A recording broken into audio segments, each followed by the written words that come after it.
Page 29, I hear an echo. On page 28, they cover a little bit about the left hand is reading treble clef, because we're accustomed to having the left hand reading bass clef all the time. Well, either hand can read either clef. There's no rule or anything. It's just a free-for-all. Whatever the music needs is what we do. And keep in mind that either staff, top or bottom staff, can have either clef in it. That's one of the things I always check when I learn a piece of music, was what are the clef signs at the beginning. Here we get an example of the bottom staff changing clef signs. If you look at the first line in the third measure, there's a treble clef there. Well, that makes those notes treble clef now. So the left hand, which is playing the bottom staff in this piece, is going to be playing treble clef. And it's going to be going back and forth in this piece. The bottom staff, you get treble clef, bass clef, treble clef, bass clef. If you look through it, you'll see this, what's going on. Good luck, but we'll see what happens. I'm sure the right hand's going to get its turn later on, because it can happen in the upper staff too. So let's go through this and see what's going on here. It's 1 page long, treble and bass clef to start. 1 sharp in the key signature. We're in the key of G major. Go do the G major scale. Make sure you can do that okay. And it's the trill exercise that's the most important part of that at first. I got videos, you do. Okay. 4/4 time signature, bunch of half notes and whole notes. A few quarter notes here. Okay. That's actually going to cause a problem later on, but I'll discuss that problem later on. Right hand first, let's see what's going on here. They want you to do a 2-3-2 here, and then come up and do a 2-3-2 again. The same notes up here. And then come back down for the second one. Remember the F sharps in the key signature? And then they come up and do the same thing. I like to try and figure things legato if I can. I mean, there's nothing wrong with the fingering in the book. It's kind of a beginner's fingering, but I prefer to do it a little different. So I'm going to complicate the fingering, and if you're getting this pretty well, try it out. And if you're struggling to get this, use the fingering in the book. But instead of 2-3-1 here, because I know I got to come up here in the third measure, I don't want my hand here. I'm going to put it here so I'm a little closer to where I want to go. So I'm going to use a 1-2-1. Then all I got to do is reach up. If the hand's big enough, use 4th finger. Use 4. Really, I didn't move at all. Now, if your hand is not big enough, you do that. You just move up a little bit. Still, you're just moving a little. I'm not moving a lot. I'm just moving a little, and that's what I prefer. So it's here, and then reach up. And now you can come down. I do a 2, 3, because 2's closer. You can use thumb. Just get you there, because we got 2 F sharps in that second line. You can move on those. So reach down. Yeah, that worked. And then the third measure, the second line, I reach out here, and I have to move a little, but not much. I use a 5, 3. I use those 2 F sharps to help me out. And then the last measure, second line, scrunch up, 5, 3. This way, I'm a little closer to where I want to be. I don't want to be moving that much.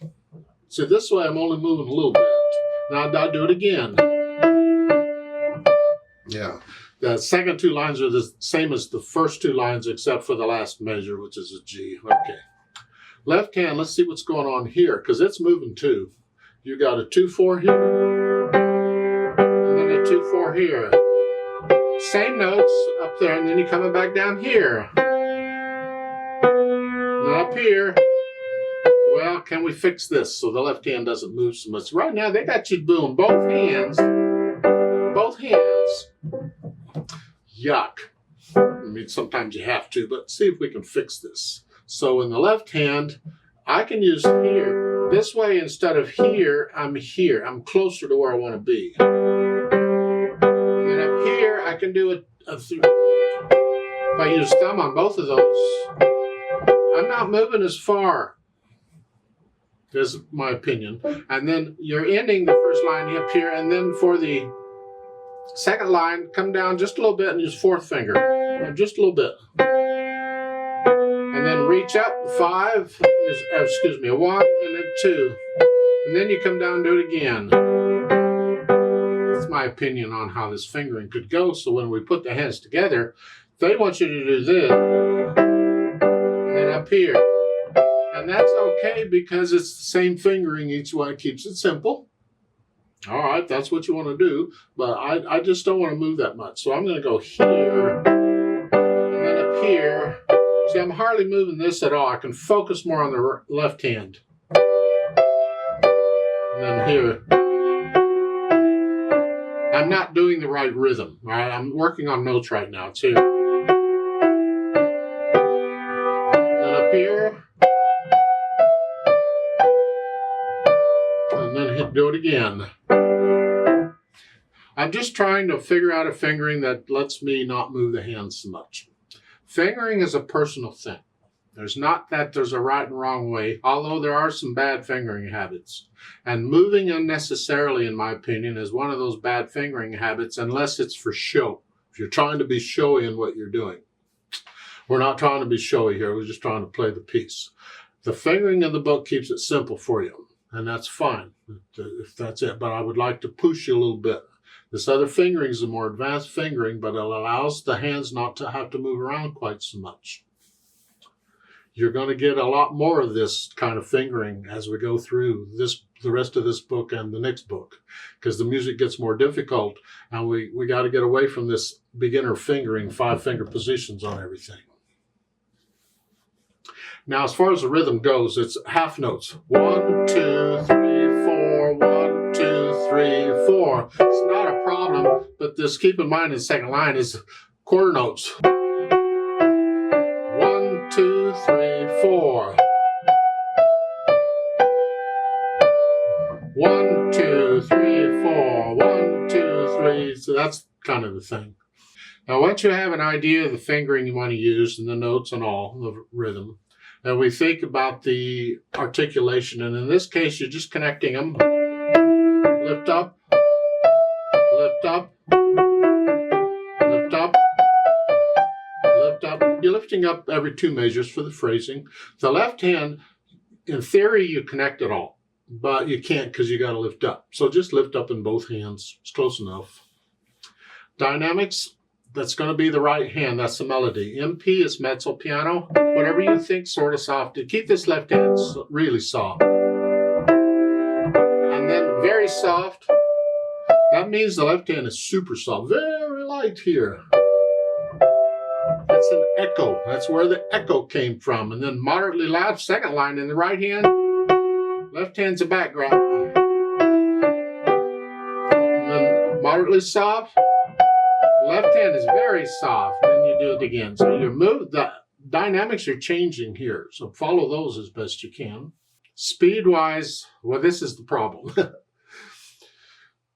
Andante is kind of a leisure stroll. But that's the overall feel of the piece. It's not the speed of the beat. And what we have here is a tug of war between the half notes and the quarter notes. Because the half notes don't want to go too slow. They drag. You don't want to go too slow on those. But then you got the quarter notes in the second line. They don't want to go too fast. So you have a tug of war between the half notes want to speed it up and the quarter notes want to slow it down. You're going to find somewhere in the middle where overall it feels like a nice leisurely stroll. So you're playing the half notes a little slower than you want, and you're playing the quarter notes a little faster than you want, but overall it works out. Huh? 2, 3, 4. 1, 2, 3, 4. So about that. And then the second line. 2, 3, 4. Somewhere in there is my guess that it's a range of how do you feel how fast this should go. Then we add the pedal. Well, what's going on with the pedal? We're doing overlapping pedal, syncopated pedal, lag pedal, there's different names for it. The notes go down first and then the pedal. And I'm going to lift the pedal with the hands every couple of measures or so I hear the phrasing. But I'm not pedaling the measures with the quarter notes because it would blur them up. So at the beginning, the notes first, then the pedal. And I change the pedal after I play the notes so it overlaps. And then lift the pedal with the hands so it's a little silence. Lift up. Don't pedal. Now you can pedal.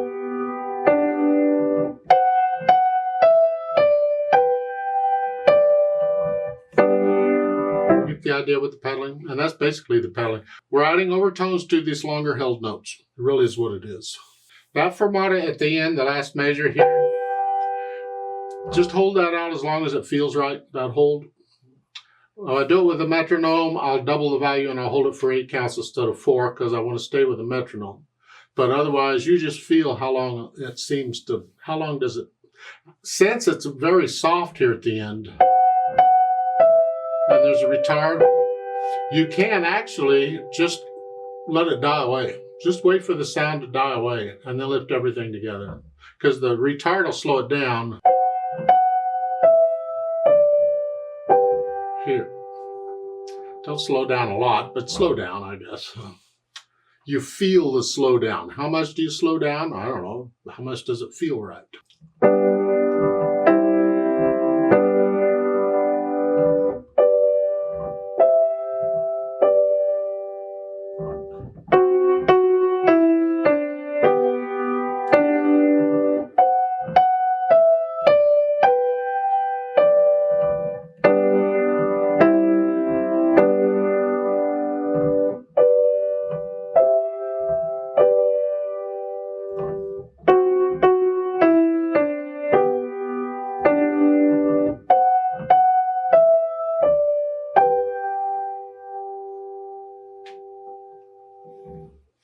Let's play this together very slowly, but slow anyway. Check the notes and the rhythms. I'm not going to do any dynamics, louds and softs. I'm going to play everything about the same. We're not performing it. We're checking notes and rhythms here. I'm going to pedal it like it's shown pretty much, so I'll give us 4 counts. 1, 2, ready, go. 1, 2, 4. 1, 2, 3, 4. 2, 3,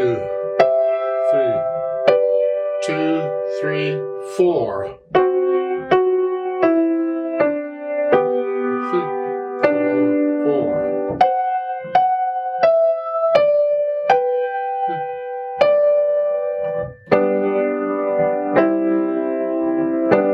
2, 3, 4. 2, 3, 4. 2, 3, 4. 2, 3, 4. Hold. 2, 3, 4. Off.